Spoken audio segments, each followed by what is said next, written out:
This is my project, Elemental, and it's based on the elements of yoga, basically the fire, earth, air, and water.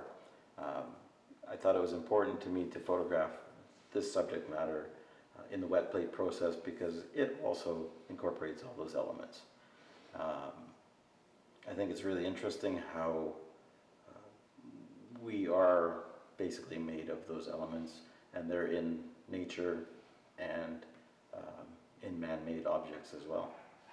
So this image here was one of the first ones that I did for the series, or for the body of work. It's a yoga pose called Child's Pose, and it represents the earth element in yoga. Within the show there are other images of the human form that represent other elements of yoga. And also I included some man-made objects such as a pipe wrench, and you'd wonder, how does that work in the elemental realm of yoga?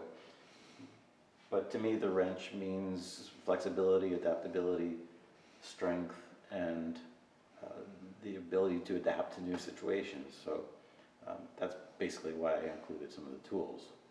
And there's a few tools. There's also some vehicles that represent their own part of the yoga element. Landscapes as well, because the elements that are in us are in the landscape as well. This is another example of a yoga pose.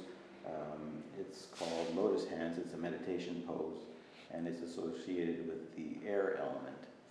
And I just want to point out that this is a scanned image from a glass plate, and you can see the borders of the actual glass plate. It's all the artifacts that you get with the wet plate process.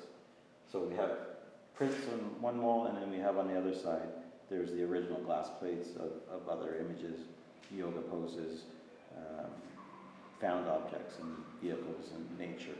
And they're on the original glass plates that actually were in the camera at the time I made the photographs. And they're framed in boxes that I made.